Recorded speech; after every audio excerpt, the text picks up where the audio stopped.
Welcome to another episode of The Breakdown. Things are moving so fast in Alberta politics these days that I feel like I have to right out of the gates state the date that we're recording this on. And today is Wednesday, July 27th. And the reason why I'm making a point of highlighting that date is because part of the conversation that we're going to have today is definitely a part of a larger conversation that's going on in the province right now. So this conversation is particularly timely, but who knows what's going to be going on in the next 17 minutes. So the conversation that we're going to have today, though, we're grabbing onto the third rail of Alberta politics. The thing that you're not supposed to talk about, we're going to talk about it, and we happen to have an expert with us today. We have Robert L. Ascah. Am I saying that right, Robert? Yeah, Bob Ascah. Bob Ascah. Okay, well, I tend to err on the side of formal to not be disrespectful. Sure. And Bob is the editor and, to some degree, author, writer of a collaborative work called A Sales Tax for Alberta. We're talking about the PST. Before we get into it, though, Bob, can you tell our audience a little bit about who you are, and we'll go from there? Sure. Well, I grew up in Lachine in West Island of Montreal, and then, like many Anglophones, I headed west, first into Ottawa, where I studied commerce, then public administration at Carleton. And I had a gig with the Auditor General's office for a year or 2 years. And at that time, it had a very profound impact in terms of where I went intellectually afterwards. The Auditor General made the claim, it was perhaps a little outrageous, that Parliament had lost or was close to losing control of spending. And so these were in the mid 70s, the end of the 70s, the Trudeau years, and large budget deficits, which carried on through into the mid-90s. And so my simple question was, why, how far can governments go into debt? And so I pursued that in PhD studies at the University of Alberta. I came out at the height of one of the booms in 79 and finished my dissertation. And it was very fortuitous because really, within a year or two, I settled into the Alberta government, where I worked with the federal and intergovernmental affairs, dealing with financial institutions, which was part of my research. But then a job opened up over in Alberta Treasury that corresponded to the provinces going into significant deficits shortly after Peter Lougheed left. And so I was on the front lines of meeting with bankers and lawyers from New York and London, borrowing literally billions of dollars at that time. And it really gave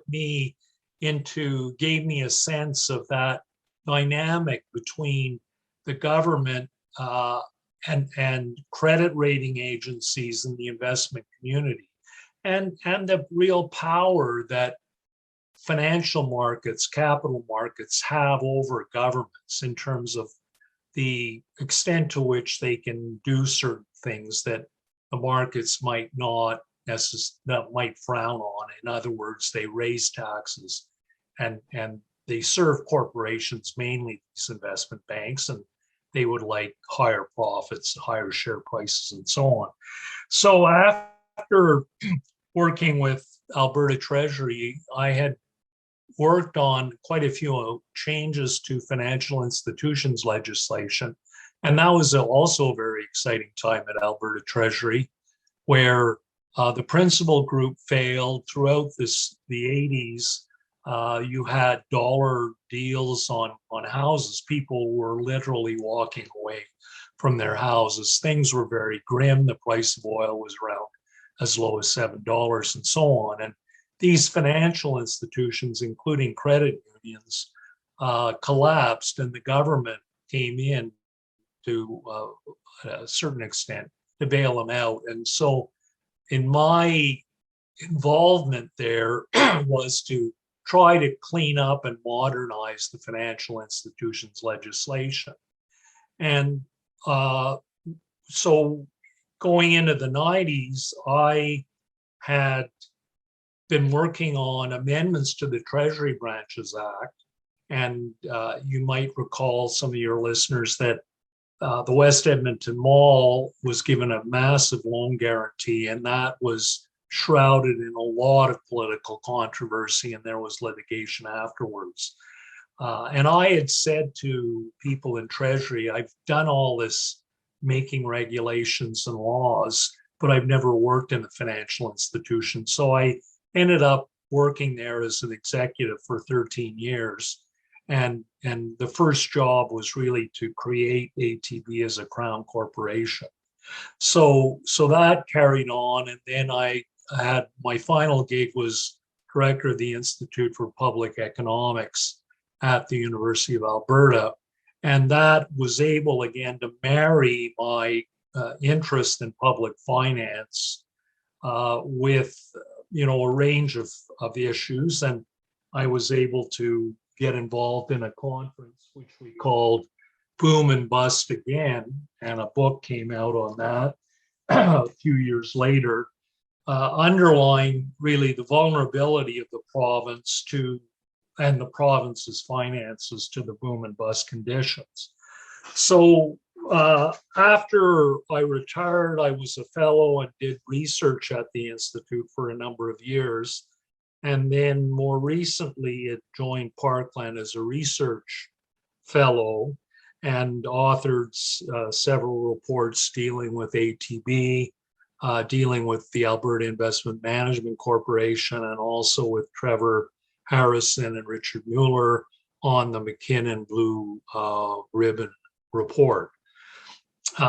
Now, I became interested in the sales tax after talking to a number of people, and it, to me, when I was at the Institute, it was a no-brainer. I mean, why wouldn't the province want another quiver in its arrow to guard against these downturns that predictably, or not predictably, but eventually come and turn the province's finances into a complete mess. And so I started thinking about both the issue of why the case for a sales tax, and also why and how you could go about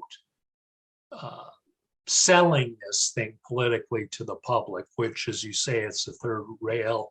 Politicians just do not want to utter the word. So in my naivete, I started with the concept that I would invite political parties and business and labor academics to join me in a pros and cons book on the sales tax. Now, that was in the fall of 2018.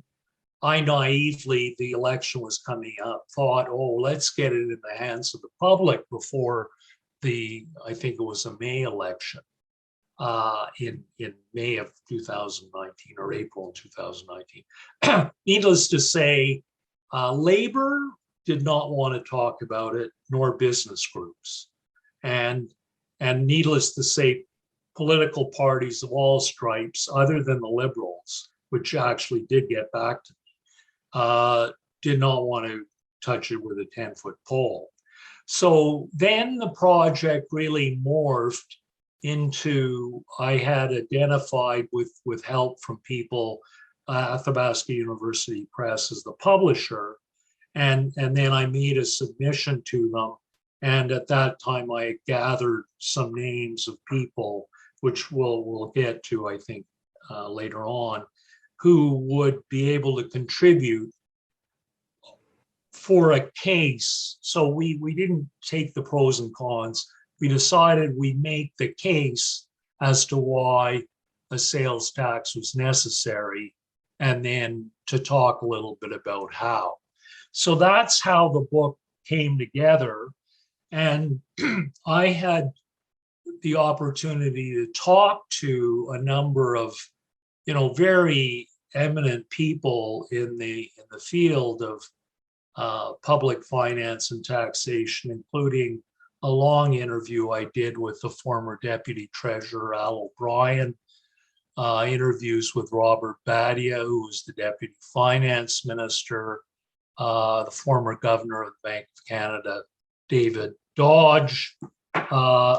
And, I, in the book, there are a number of what I call choice quotes in there that were supportive of let's shake our heads and get real here, Alberta, and do the right thing, which is to bring in a sales tax. Now, as I argue at the end of the book, I don't want people believing that we're saying it's a panacea, that it's going to solve all of Alberta's problems.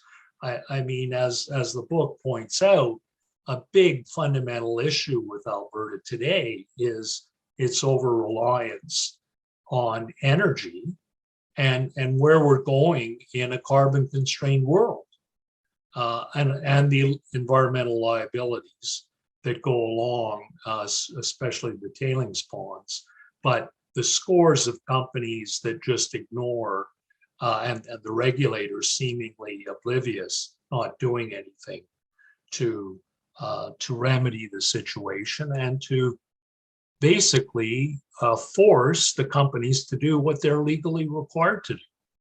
So I mean, I've kind of gone off on a tangent there, Nate, but there are a number of arguments in the book that make a pretty compelling case, we believe, for the sales tax. And if you like, I can go over some of those with you right now. I mean, before we get into that, I just want to take a sec to highlight the fact, because one of the criticisms that we often hear when this conversation comes up is, oh, it'll destroy the Alberta advantage. Right. And one of the other ones that you hear a lot is, this is something that's proposed by either tax and spend, pick your political party of choice, or purely academics. And I think it's really important to highlight what you've spoken about in your sort of biography that you summarized for us there. You have both extensive academic experience, but also really extensive real world experience. Right. So this isn't just a I'm gonna turn a phrase here, the Laurentian elite perspective. This is a real world practical perspective that you're bringing to the table here. Right. So what are the arguments? Why should Albertans, and particularly the people who are responsible for public policy, take this seriously?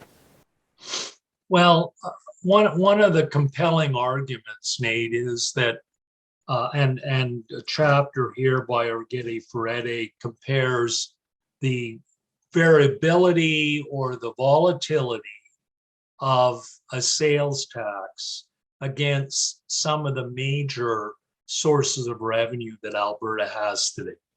And those are corporate income tax, personal income tax, and non-renewable resource revenue. And no surprise, the most stable source is a provincial sales tax. So that's a very important argument. A second argument is really administrative efficiency and what economists call the marginal cost to raise a dollar of a particular revenue source. And in the case of the sales tax, compared with collecting corporate tax or personal income tax, it is notably less costly. the economists say to get $1 of corporate income tax, it costs the economy more than $1. And I mean, part of this is just intuitive, and that is in the case of paying the sales tax, you pay it at the register. The merchant then remits it to the government, and all that's done electronically. When you bring in a new tax, sure, there's going to be some changes to your accounting system and to your register and all that. But I mean, accounting software and all that can handle that. So that's not a reason not to do that. But in terms of personal income tax and corporate, there are enormous compliance costs to figure out from the taxpayer's point of view, let alone from the government collector's point of view, how to figure out who owes what, and then we have a overly complex tax system, as you know, and so that's why the marginal cost to collect $1 of sales tax is so much lower. Another, which I would say kind of a minor thing, but has some relevance, is that when people come from Saskatchewan or BC or from elsewhere, they get a tax holiday, essentially, because they're paying zero on the provincial side. So we are not tapping not only Albertans, but we're giving a free ride to people coming inside the province. And some of those people are going to end up in our hospitals and so on, and driving on our roads. And I mean, these cost funds. Now you alluded to earlier the Alberta Tax Advantage, and the fear that we're somehow giving this away. In the book, there's a chart that shows Alberta Tax Advantage that comes out of the provincial budget, the most recent budget. And I believe when you compare Alberta with the next kind of lowest tax province, Ontario, and so if Alberta rates were essentially Ontario rates, Alberta would collect another 12 billion. 12 billion. There's a lot of zeros there, more than we're collecting today. So, I mean, with a 5% sales tax, that would give up a significant part of the advantage, to be sure. But there's still, because that would bring in roughly 5 billion, but there's still of another 7 billion advantage to the next lowest province. So that's another argument for it. And then finally, there's the question of, when you tax consumption, you are also taxing in some degree inherited wealth. So wealth that's inherited and it's consumed. And that's not really, it's being caught by the federal government, but not by the provincial government. Now, one of the biggest challenges and downsides of a sales tax is what they call the regressivity of the tax. And this means that anyone who buys a pair of shoes is going to pay the tax, whether they're a millionaire or whether they're living on assisted income. So that is, there's no doubt about it, it is regressive.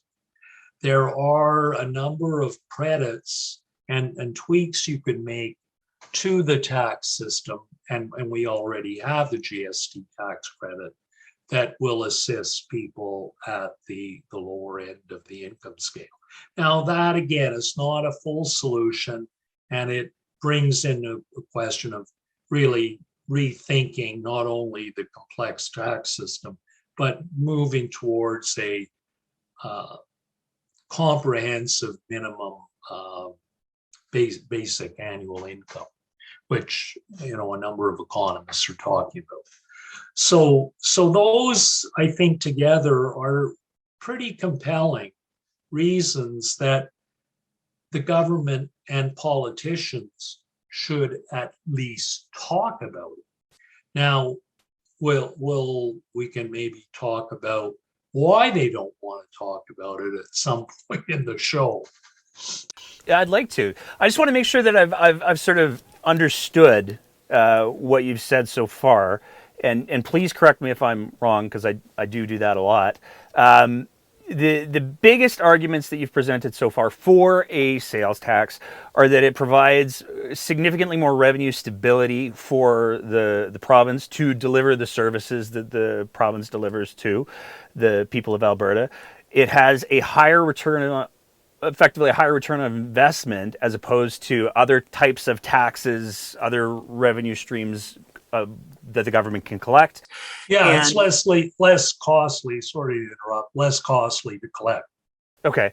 And it also has a wider base because it doesn't just specifically tax people living in Alberta. It provides anybody who's coming to Alberta for tourism or work or what have you, they are contributing to that revenue stream as well. Am I getting that right so far? That's right. And let me just add one thing, which I should have mentioned earlier on the low income people. There are exemptions to the GST, like children's clothing and so on, which again are designed to ameliorate the impact on lower income people. Okay. And those things could all theoretically be built into a provincial sales tax. Right. And the best way to do it, and most of my peers and contributors are saying you harmonize it with the federal government. That makes it less difficult for the businesses, and again, more efficient. Okay. So, I mean, those are all on their face. They seem like very good reasons. Let's get to the why not. Why do politicians run from this? We've seen it. I mean, it's been a big part of the conversation in the UCP leadership race. We saw today renowned economist Michelle Rempel-Garner put out a piece where she said, "Oh, it's the worst thing that anybody could ever do." Right. Why do you think that there's this need to demonize what on a empirical level seems like a good idea? Right. Well, it's a complex question and requiring a complex answer. I think where the right-wing people like Rempel-Garner are coming from is based on the premise that the more money we give to the government, the more they'll just waste it. And that's why, in my view, and how politicians might be able to get to some kind of consensus among the public is that you have to respond to that issue and concern, because the McKinnon report, which had its drawbacks, but does indicate that there is some room for improvement in terms of the cost of Alberta government relative to other governments. All governments, large bureaucratic governments, are not always the most effective at getting their job done. Now, part of it is just the structure of government and the demands from the public layering on freedom of information, ethics, and a whole range of things, and that it really is challenging, particularly in the medical field, and then you have got entrenched interests alongside that. But I guess, Nate, the real pitch is that the cost of running government generally goes up by inflation and the number of people in the province. So it is a line that goes like this. Now, throughout the book, we've got lots of charts that show different components of revenue, but total revenue is going up like this, adjusted per capita and so on. And it's just prudent fiscal planning to try to even out the troughs and the peaks. And this is why having a sales tax, which contributes a significant sum, but not certainly more than income tax. 5 billion, we're getting roughly 12 billion a year in personal income tax.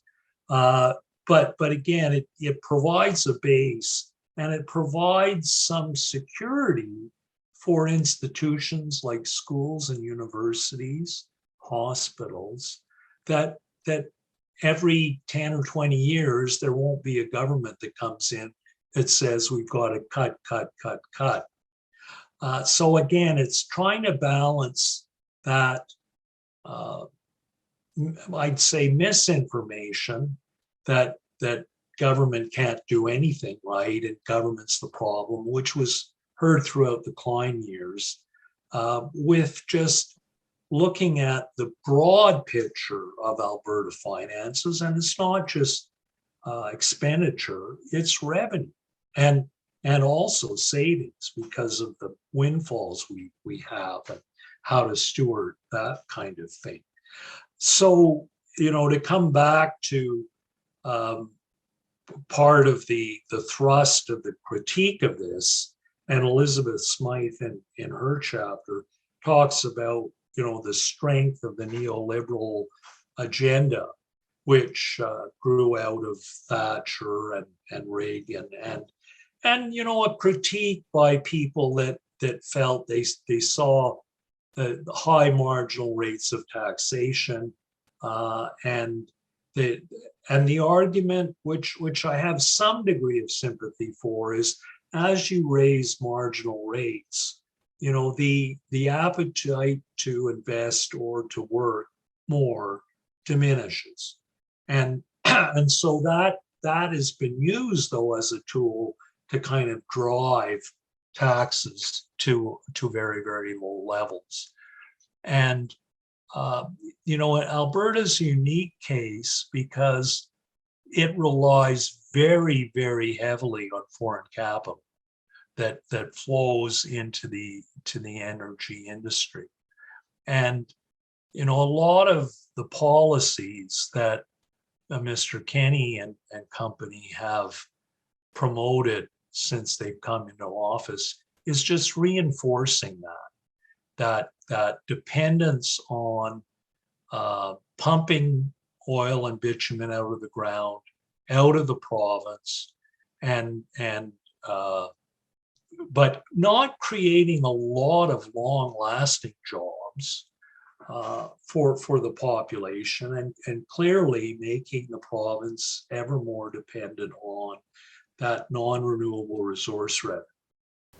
It almost seems to me, listening to you talk, that there's almost two segments of Alberta that need to be convinced of the viability of a provincial sales tax. So on one hand, you've got the I'll call it the political class, so the political parties.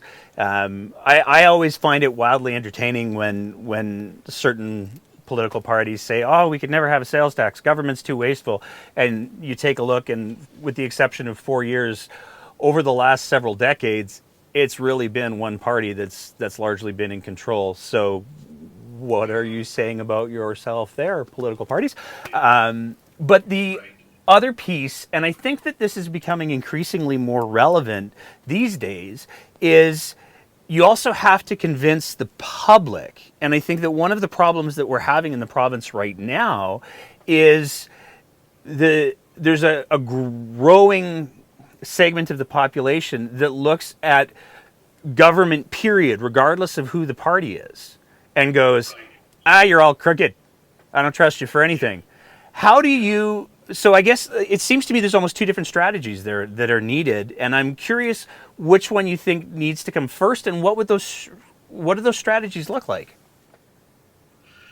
Right. Well, I mean, off the top, I mean, one of the challenges of running government at all levels is that uh, as a manager of of a program, people tend to be quite territorial and quite protective of things, and that progress in terms of advancement and so on is thought of as just having a bigger budget, and so that psyche within the bureaucracy, that level of thinking, just that doesn't, I don't think, work, because it entrenches the existing people and the existing system and procedures and so on. And there's ample evidence, and on your podcast last week about emergency rooms and so on, that you're doing the same thing but getting the same results, and you're wondering why. So that certainly has to be addressed.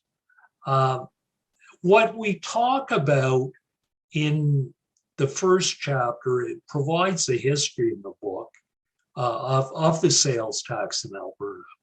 And, and there's this Alberta exceptionalism we talk about, which is the pride of being the mavericks, being entrepreneurial, and so on. And there's no doubt in my mind, coming from Eastern Canada, that yes, Alberta is special in the sense that it's not who you know or where you went to school, it's what you know. And that has been a wonderful experience for me personally.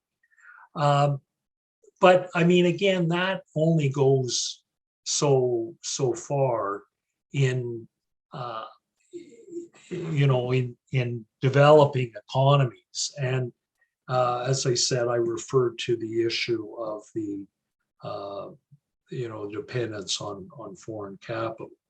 But this exceptionalism, and there's some quotes from people I interviewed in the book that they go to Saskatchewan and, oh, you people in Alberta are so special, you don't have any taxes, and on that sort of thing. And one student of political science that I interviewed, he was talking about when he was going through high school, and they're being taught about the haves and have-nots, and Alberta is better, and so on. So you can imagine how that plays in with all the rhetoric around equalization and so on. But there's that exceptionalism that we're special, but at there is also this harsh aversion to taxes. And again, that really started right from the get-go in the province. And as the province developed, it had this bonanza idea. And of course, things were very good from 1905 to 1930. And part of the whole psyche of Alberta is really building the whole engineering mentality and building infrastructure, very important things for the health of the economy, no doubt about it. But a lot of it was just debt financed. And the Bank of Canada, when Alberta defaulted in 1936, the Bank of Canada came out and wrote a report and basically said the UFA during the 20s, when there were boom conditions, had an opportunity to raise taxes, and they didn't. So they left the province with this burden of debt, and there were a number of circumstances that were highly unusual and not expected that caused things to really blow up. And then you had the political movement of Eberhard. But where I'm going, this does link back to the sales tax, because in the mid 30s, times were really desperate in Alberta. Teachers weren't getting paid. The number of foreclosed properties, tax arrears was astronomical. And the government, which was the UFA, had a report that made a recommendation for a sales tax. And this was sort of a new idea at the time. And in the first budget in 1936, literally a month before the province defaulted, they brought in 2% sales tax. Now, almost immediately, they were attacked by the business community, and there were all kinds of implementation issues around, do you pay on a coffin, and but there were a lot of exemptions too for milk and farmers' goods and so on. But it was significant. I think it was roughly 13% of revenue that came in. But long story short, the government retreated, and it was only in place for a year and a half. But what that episode really demonstrated was this aversion to taxation. Now, fast forward to the 1990s, and you had Ralph Klein's revolution, and the bizarre nature of what he called the Alberta Taxpayers Protection Act, which is an act that says before the government brings in a sales tax, you've got to have a referendum. And that, there were all kinds of rhetoric back and forth between the Liberals who were in opposition and the Tories. But it was largely an effort pushed by the current premier, Jason Kenney, who was the director of the Taxpayers Association, who really pushed this hard. And similar legislation was brought in Manitoba as well. And, the Liberals were arguing, well, we should apply it to personal taxes, so on. So right there, you can see that there's almost, I wouldn't say a frothing at the mouth, but a bubbling up of the political sentiment around, taxes are bad. And I think I remember Premier Stelmach making the claim that taxes in Alberta are only going one way, and that's down.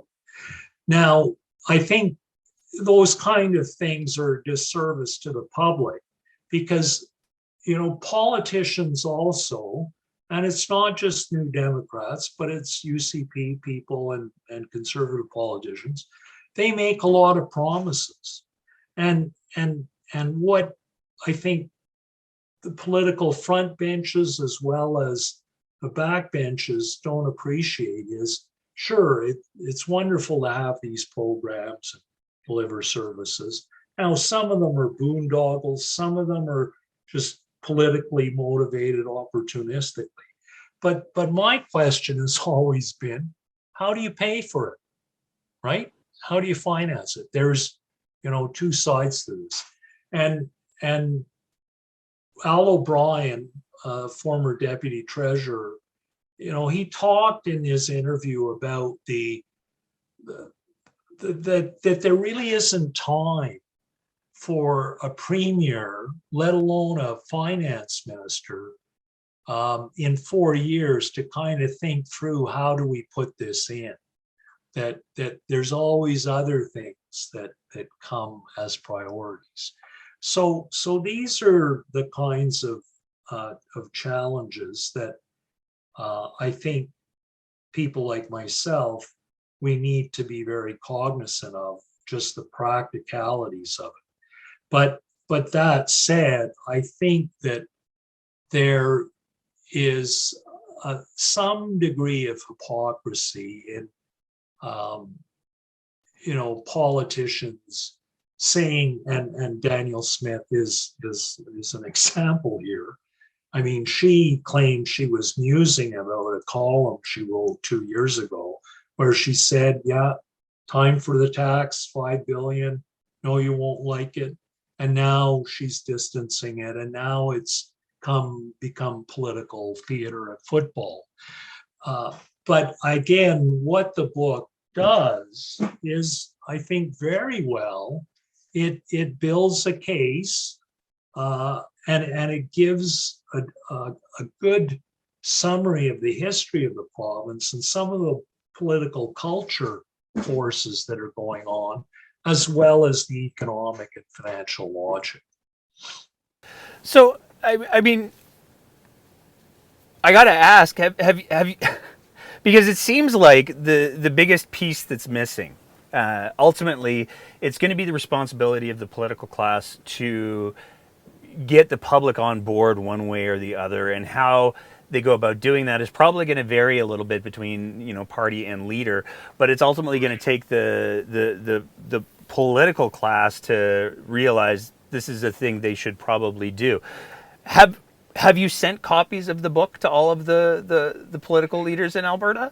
Well, that's a very good suggestion, Nate. I actually, today I was thinking about just sending 87 copies to all the MLAs. That would be more expensive. And but yeah, I mean, it's not a bad idea to send it, in fact, to all the leadership candidates. I mean, they've been talking about the issue, not all of them, but they don't know anything about the book. And I think their political advisors that developing their platform should certainly at least find the time to scan the book. But yeah, that's not a bad idea. And I think, you know, for the upcoming election, I really would like to see some honest debate about this issue. It's interesting on the Twitter threads that I've been following as a result of, you know, Mr. Taves throwing muck at Danielle Smith. You look through them, and over half are very supportive of a sales tax. Now, you have to say, okay, well, some of them are lefty trolls and some of them are just attacking and so on. But that, I know public opinion polls almost universally say only 20% or 50% or whatever consider it a good idea. And the problem with the polls is that they don't give you the context in which some of these decisions should be made. That was the question asked also. Yeah. So I got to do the full disclosure bit. You were generous enough to send a copy of the book here. I did read a chunk of it. I'm working my way through it. If people want to get a copy, and I don't know, maybe send it to their politician du jour, where do they get that from? Well, they can go to their local book vendor. I mean, in Edmonton, Audrey's, Indigo Books. You can also go to Athabasca University Press, and they have ebooks as well. And you can read, there's free downloads of, I think, chapters in the book you can get from the Athabasca University Press website. I personally am a big believer that there's something, if you're going to read a book, the physical process of turning the pages and reading the book, I take a bit of a Vonnegutian approach to reading. I think that process is very important. You've been very generous with your time. I don't want to take up more than you're willing to give. Is there anything that you in particular would like people to know that we haven't already covered off? Yeah, no, I think it's just this bizarre situation we're into today, where our provincial finances turn on oil and gas prices. And over the last 12 months, we've had a situation where the current government thought they were going to see a $18 billion deficit, which is now all of a sudden a $4 billion surplus. And then this coming year, they may have a surplus, again, assuming they don't do a lot of election spending and so on of $20 billion. So that whole instability, volatility, unpredictability, in my mind is not healthy for an economy. Now, I'm more of kind of a fiscal conservative, and there are people whose worldview is more let's party and so on. And fine, if the majority of Albertans at the end of the day are more likely to love the roller coaster, then I guess that's the way the chips lie. But what I would like to see is a debate where all the views can be laid out and a respectful conversation had without just shutting it down by saying, oh, tax is bad, or sales tax never work, or one excuse after another, not willing to look at the evidence for and against. Okay. I got one last question I got to ask you, because I have in front of me today a very experienced, extraordinarily well-credentialed economist. The Bitcoin, yay or nay? Nay. Nay. There's a book that Kindleberger wrote, a book on financial crises, and he's dead, but it's a famous book, and I can't find it on my bookshelf right now, but they've updated it. He's with his disciples, and they basically say it's just a casino, it's a pyramid scheme, and I agree. I would never touch that. It's certainly not an investment. It's a roll of the dice.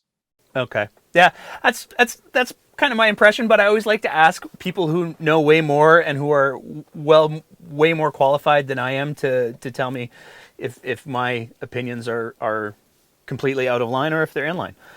So thank you for that. And it's also, unfortunately, it's incredibly relevant to some of the economic discussions that are going on in politics.